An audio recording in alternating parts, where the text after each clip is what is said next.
Good morning, friends. As the first speaker indicated, this subject can get very deep, but it's very important. And today's talk will include some advice from the literature. This is a literature search summarizing some of the points that this student considered to be very important to bring out in 20 or so minutes. The kingdom of speech might be thought of also as the kingdom of communication, speech being part of that broader process. There are other things that we do that are equally as important, if not more important, like our actions.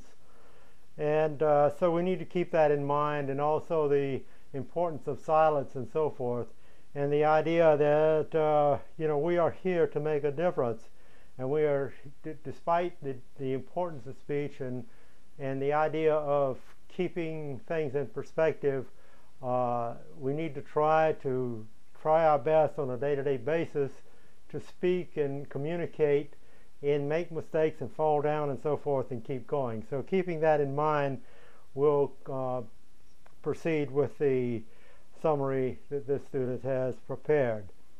In the beginning was the Word, declare both St. John and the Upanishads. All existence is a confluence of vibratory motions. The Logos is the manifested Deity. We're starting here with the Logos, which is the Deity coming down into matter in various stages with every nation and people. It is the outward expression or the effect of the cause which is ever concealed, which is the Deity, within the Deity. This speech is the Logos of thought. Thus, speech is the Logos of thought. The Logos is the mirror reflecting the divine mind. As the Logos reflects all in the universe, so man reflects in himself all that he sees and is in his universe, which is his earth. So that's the kind of the summarization of what this student is trying to say. This is the Logos, the mirror reflecting the divine mind. The universe, the mirror of the Logos. The Deity is the Logos of the thought. The Deity is to Logos as thought is to speech. And we'll get into the next summary to keep in mind. We'll see this several times this morning. Use with care those living messengers called words. By Mr. Judge, he said that. Universal history and religious and esoteric history of every nation was embedded in archaic symbols and myths. It was never expressed in so many words. All the thoughts and emotions, all the learning and knowledge of the early races found their pictorial expression in allegory and parable. Sound and rhythm are closely related to the four elements of the ancients, which were fire, water, air, and earth. And such or another vibration in the air will no doubt awaken corresponding powers, producing good or bad results. No student in the ancient past, was ever allowed to recite real events in so many unmistakable words, lest the powers connected with the event should be once more attracted. Instead, the events were narrated only during the initiation, and every student had to record them in corresponding symbols, drawn out of his own mind and examined later by his master before they were finally accepted. In this way was created in time the Chinese alphabet, which we all know, even though we may not be able to read it, it's a series of symbols. It is said that the speech of the men of the earth cannot reach the Lord's. Each Lord must be addressed in the language of his respective element. And the Book of Rules adds that element language is composed of sounds, not words, of sounds, numbers, and figures. He who knows how to blend the sounds, numbers, and figures that compose this speech will call forth the response of the superintending power or the regent God of the specific element needed. The idea of sound being the most important and effectual magic agent, and the first of the keys which opens the door of communication between mortals and immortals, is the basis for incantations, or the mantras as they are called in India. The roots of human speech and the sound correspondences of powers which in their combination and interaction make up the universe. To trace the origin of language through the discovery of its fundamental structure is to outline the unfoldment of nature from its seed to the abstract word. In human speech, every root is charged with significance, being the symbol of a force which is itself the foundation of many energies. So, to pronounce a word, to make music, or otherwise communicate, is to evoke a thought. Every person's communications acts as a blessing or a curse. This is why our present ignorance about the properties or attributes of the idea, as well as about the attributes and properties of matter, is often fatal to us. There are certain secret and invisible things which are perceptible only to the spiritual mind, which is beyond the five senses, and which mankind has hardly even begun to develop. Therefore, these secret and invisible things cannot be expressed by noisy or uttered speech. This is something we discover in the quietude of our closet or our meditation room or whatever. So watch thy tongue, it is advised. Out of it are the issues of life. Man is an incarnated word. The word that he speaks is the man himself. Speak not till thy thought has silently matured itself, till thou have other than mad and man-making noises to emit. Hold thy tongue till some meaning lie behind, to set it wagging. Consider the significance of silence. Out of silence comes thy strength. Speech is silver, silence is golden. Speech is human, silence is divine. So every word we speak is a seed cast into time and grows through all eternity. The recording angel is no fable, but the truest of truths. The paper tablet, which is the written words of man, thou canst burn. Of the iron leaf, the angel's recordations, there is no burning. So the soul abides in silence, and when the restless mind ceases from thoughts and words, it may be merged into the inmost shrine of the heart. Some advice on control of speech. Those who have had the karma of receiving this sacred teaching should move rapidly from the state of irresponsibility into the realm of responsibility in the gestation of sound associated with thought. There is a practical teaching that can be used even if one has yet to acquire a detailed knowledge of the hidden properties of matter. And this student can only think of masters that have done that, and they are so electronically charged until if they were in our midst, we might not be able to take it. So I suppose that all of us are at some level of understanding relative to the hidden properties of matter. Anyone can make a true beginning by trying to conserve speech energy, by becoming more deliberate and careful in the choice of thoughts and words. By calmly sitting down in the privacy of one's own solitude to read aloud the voice of the silence or excerpts from the secret doctrine, one can make a radical change in one's magnetic fluid. Mystic nature is extremely close to everyone. We can find the truth in front of our face if we just look and think about it.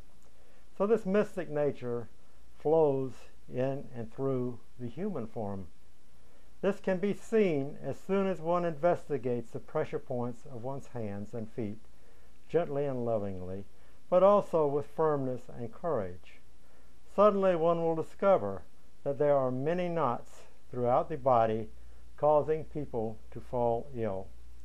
The same lesson may be learnt by treating objects gently, using Akasha-Vach, which is in essence a word meaning communication, using Akasha-Vach in daily life when washing dishes or walking, when putting on clothes or touching any object.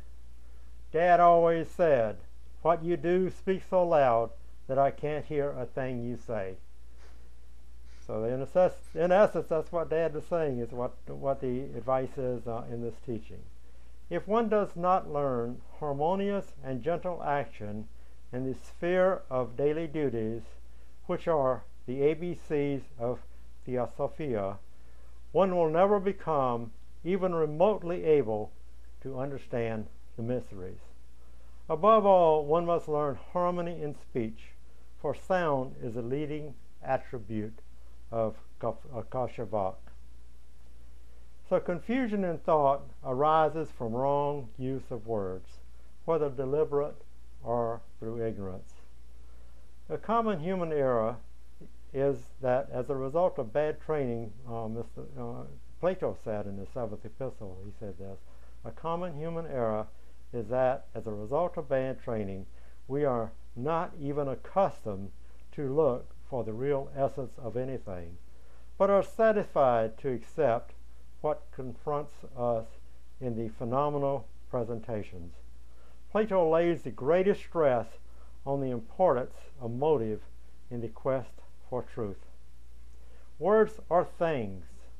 Words become alive in proportion to the reality and purity of the thought that is behind them. In communication between two students, they are things, and students must be careful that the ground of discussion is fully understood. In essence, know your audience. As Mr. Judge says, again, let us use with care those living messengers called words. Unregulated thought leads to inaccurate speech, and this in turn leads to undisciplined action. Conduct then covers the range of internal and external relations from idea and ideal to action, its consequences.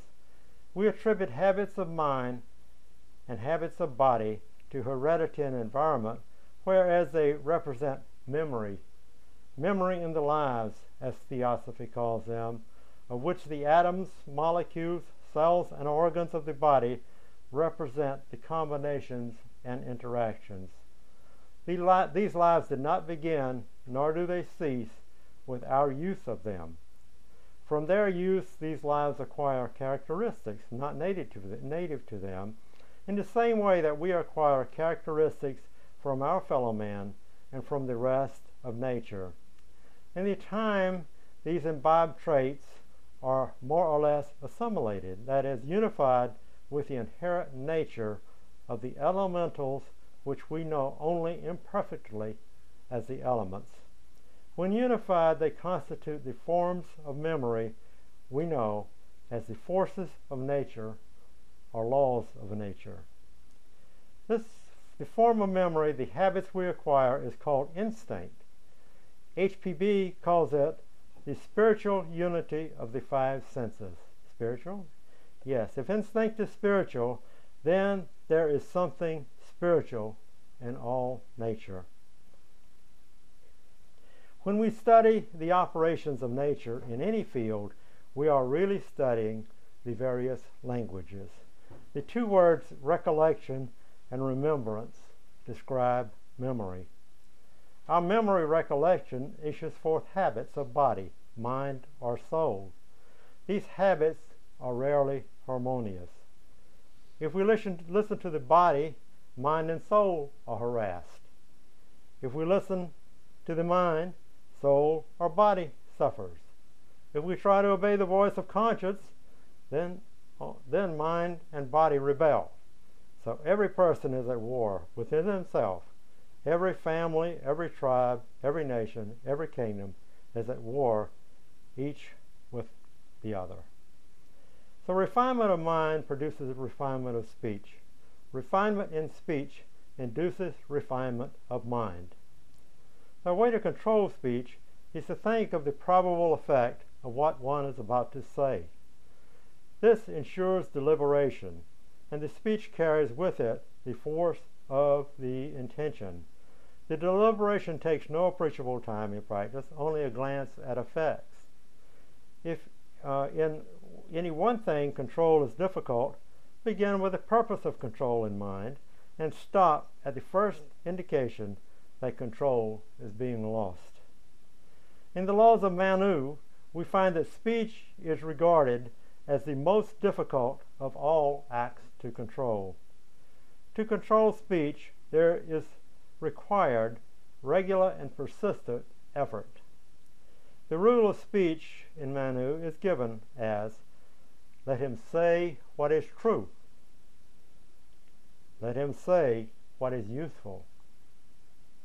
Let him say what is pleasant. Let him utter no disagreeable truth.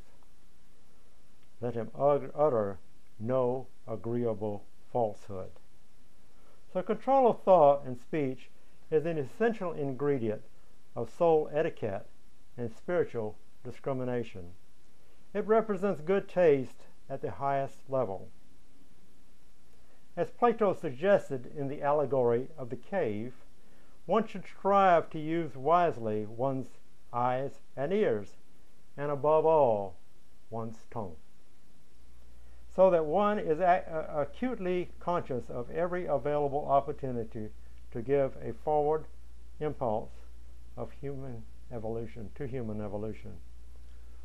One can create recurrent karma even through a single violent outburst. Given the mechanics of the process, it takes a long time to create a strong field of refined vibrations. Destruction takes very little time. Through violence, masses of life atoms have been stamped out, and memory, and on them some memory of revenge. So, as Mr. Judge explained in the Persian student's doctrine, at some point they will return and take their toll for the abuse given to them. So unless we grasp the logic of karma and reincarnation, there is little they can do to mitigate our misery. So careful speaking on any subject is a sign of wisdom.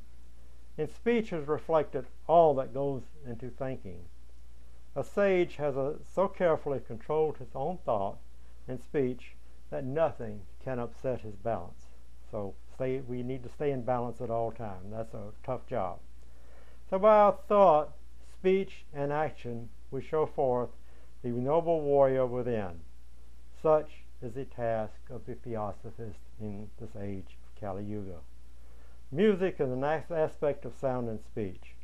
It speaks to the inner man through the feelings and the mind.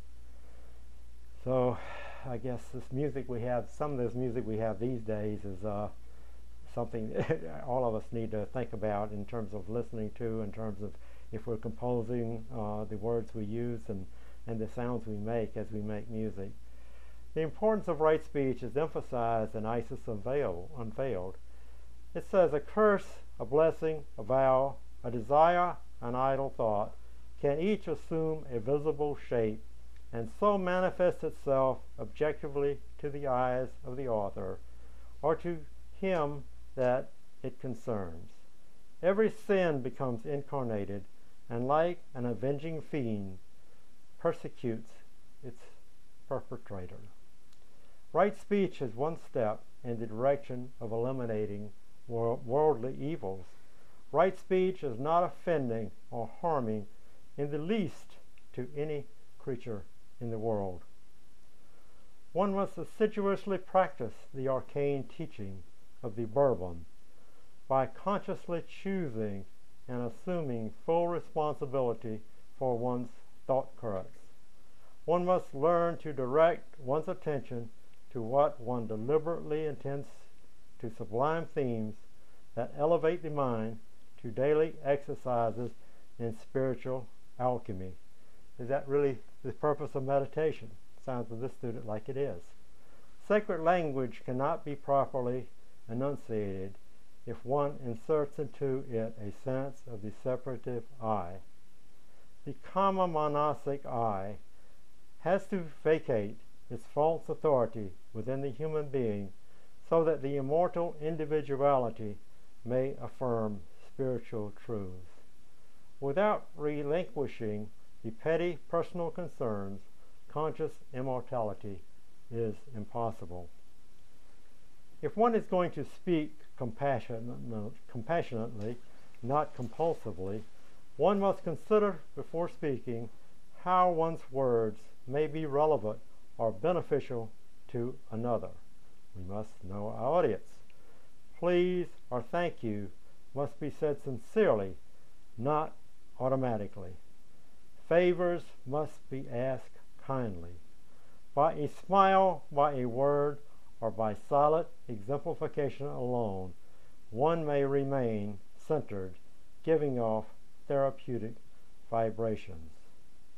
So mental speech is a distant derivative of divine speech and must ultimately be traced back to the word or verbum. So the word or the speech of every person is a blessing or curse, as the student previously said. This is why our present ignorance about the properties or attributes of the idea, as well as about the attributes and properties of matter, is often fatal to us. Nothing can be done about the right use of speech on the plane of appearances without getting to the root problem in the plane of thought. What a man thinks, that he is. That is the oldest secret, said the wise. We have imagined ourselves into the pitiful dream of life that we experience today. By imagination and will, we will re-enter true being, becoming what we conceive of. No bridge need be built between man and deity, save the bridge of awareness constructed out of unfolding knowledge through meditation.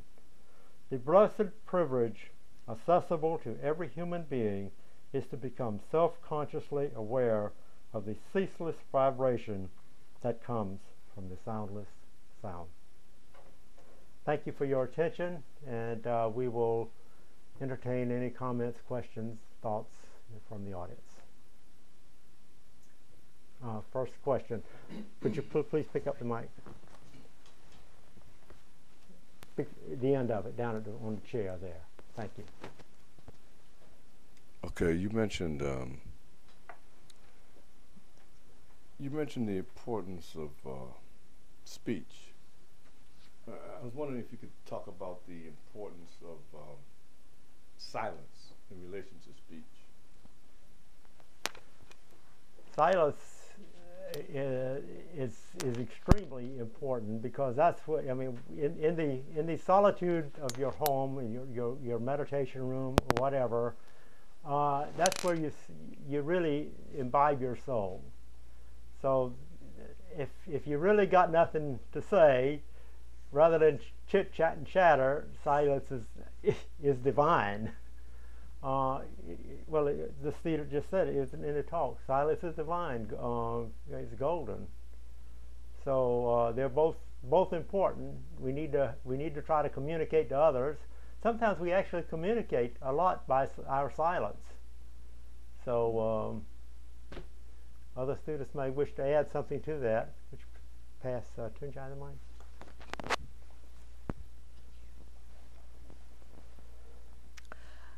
Well, when we think about what samadhi is, if it is a trance, that means we have to move internally to these higher realms of reality or truth, where the expression of the universe in symbology is perceived. And at the beginning of your talk, you said that the speech is truly expressed by symbology, and that the Chinese writing came out of that. Did you not say that? I absolutely did say that. So, in another sense, the vibration of the atoms in the primordial field, which is Akasha, bring about that logoic impress on the universal atoms through vibration, which is truly a speech when you think about it. Because if vibration did not occur, no sound would follow. So through that speech or the vibratory motion of the atoms, universal atoms that are indestructible, the building process takes place. And if we want to attune ourselves to that reality, then we have to go absolutely quiet on this field. That is meditation, because the core of each individual is silence. When we're talking about language and speech and so forth, it gets to the idea of controlling the mind. And that's tough to do. And that's what we practice when trying to learn to meditate. It's a step in learning to meditate. It's learning to control the mind, focus on one thing. So that's a major part of the process.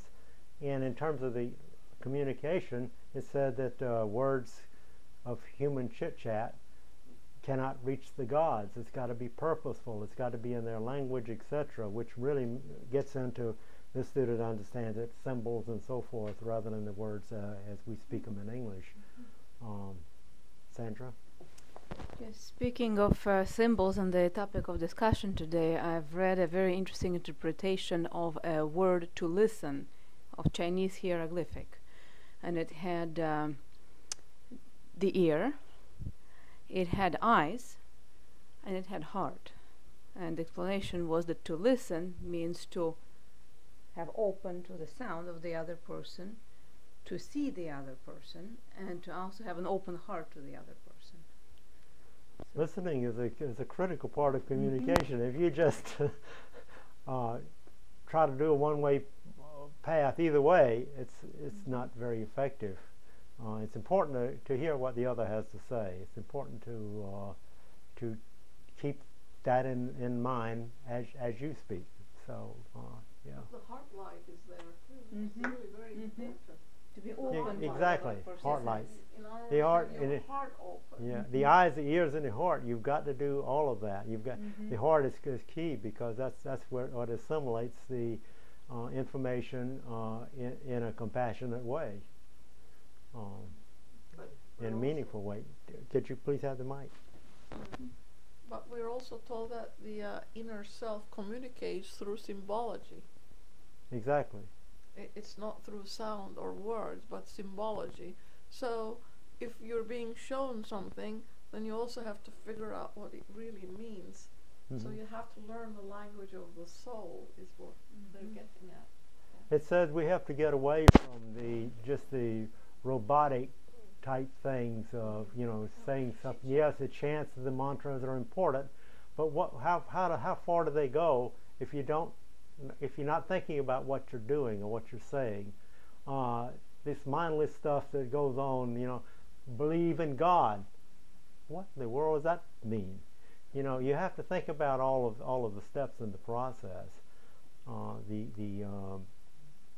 everything you can think of. We need to, like Plato said, go back to try to understand the essence of what we're doing, which we tend to skip over in our whole education process. I mean, we're trying to get to it these days. We seem to be making improvements, but we have a long way to go. And these teachings really cause us to think about these kinds of things and get into why we act the way we act, and prompt us through understanding that everything has spirituality in it, etc., everything we touch and so forth, to respect more each other and our planet, because we are all from the same source, and we can't advance that much without the other.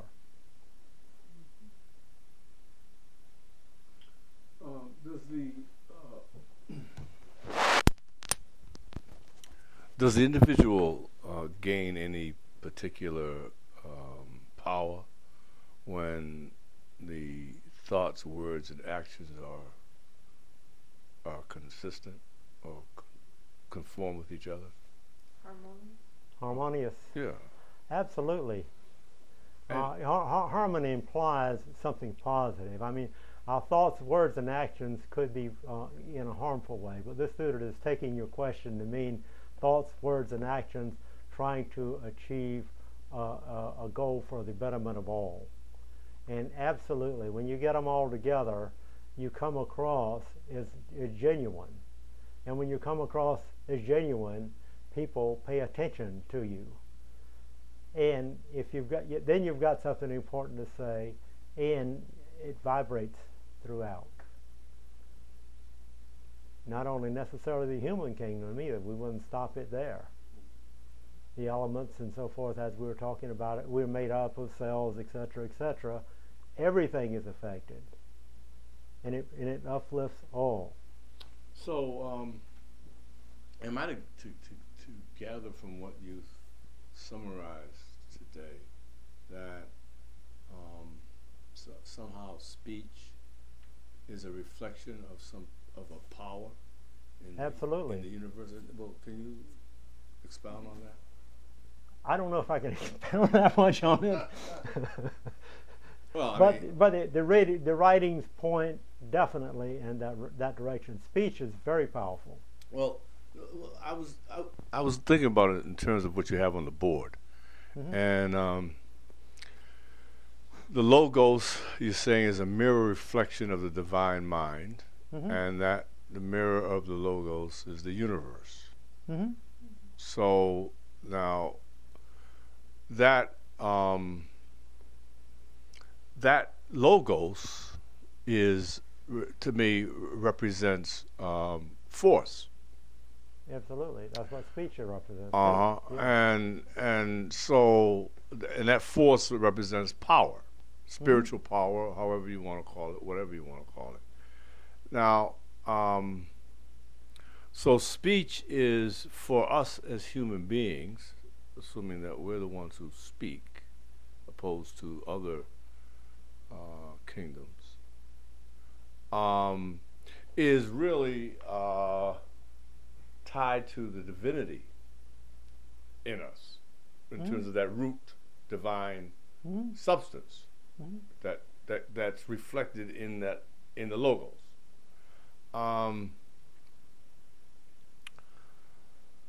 So and then thought, I mean, it seems to be part of the same force.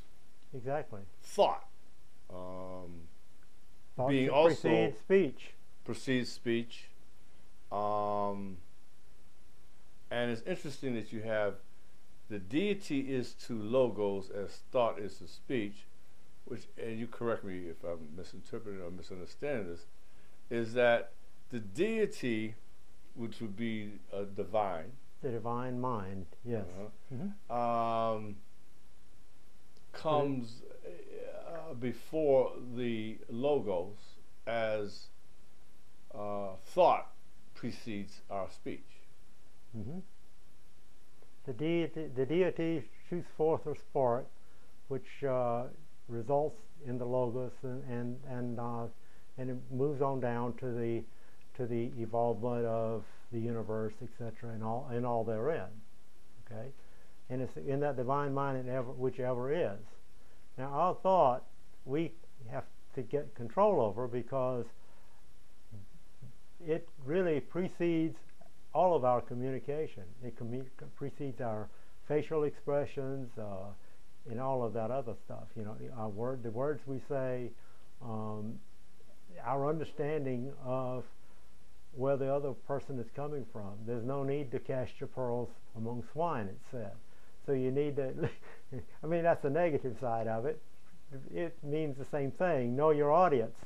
If you know that a person understands certain things, for example, if I only understand English, it's no good for you to try to speak to me in Chinese. Just the words themselves would mean nothing to me. So, I don't know. Well, we have something here, and it's all, yeah, go ahead. Yeah, thank you. Well, I think we should write these words on the board. Okay. Para.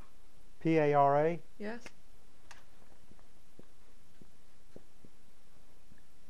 Pasyanti. P-A-S. One word. Underneath it. P-A-S-Y-A-N-T-I.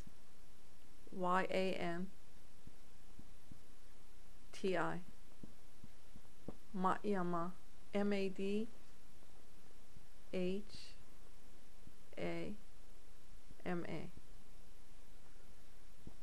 Vakhari. V-A-C-H-H-A-R-I.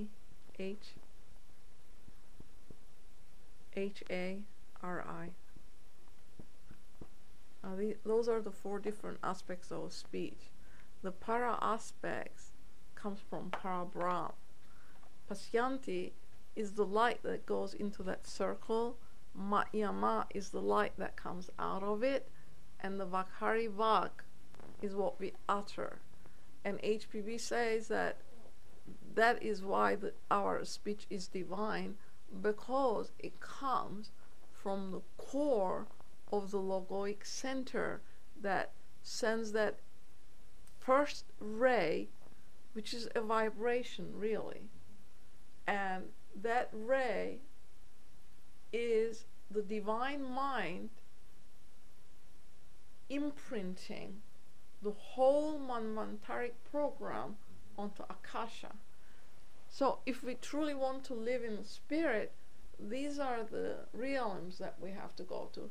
We have to learn to quieten the lower aspect of ourselves and transcend to the realms where that refinement is visible to the inner eye.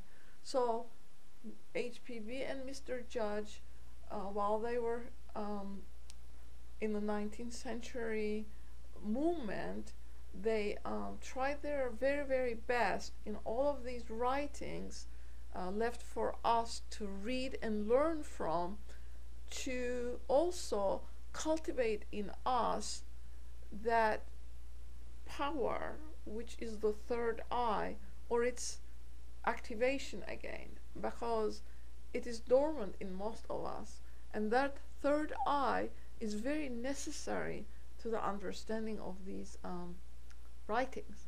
The philosophy obviously must have different keys.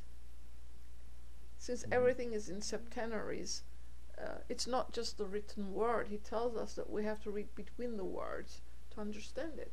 So, as we learn to cultivate through correct thought, correct understanding, correct speech, correct action, which is also means correct livelihood, if you go to Buddha's eightfold path, and being mindful of what we are doing at all times, in time, this process becomes automatic. At first, we have to use our willpower to initiate it, but in time, speech, thought, speech, action is habit forming. So if we form the right habits, so it is obvious or common sense to the student that it would kind of automatically reinitiate itself through repetition.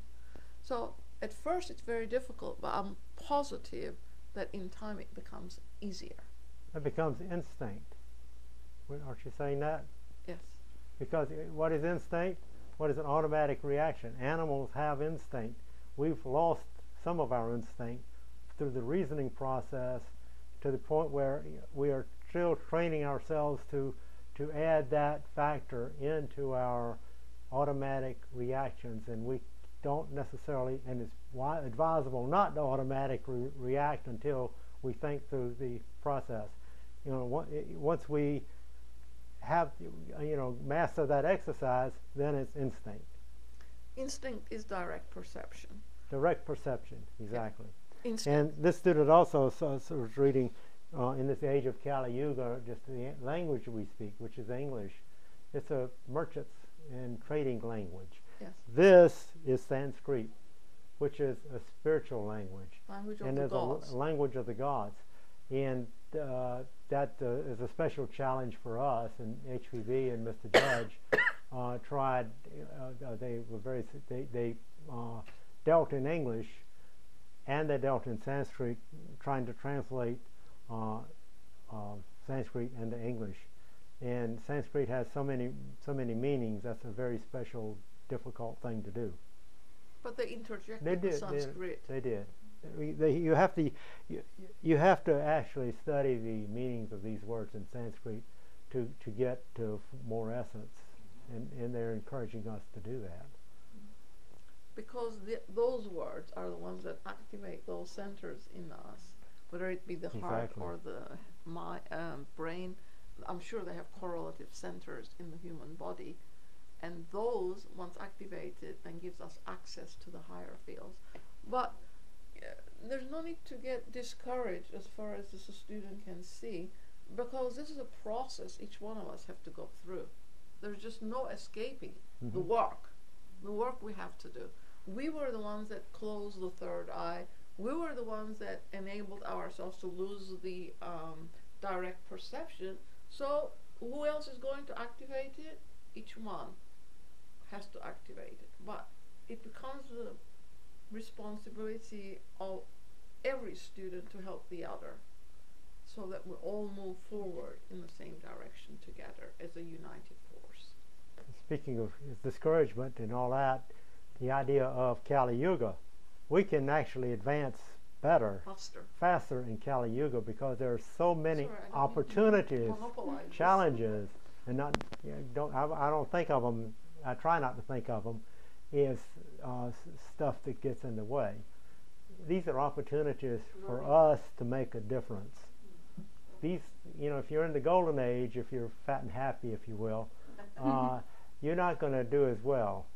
No pain, no gain, the coach says. So we got many opportunities these days.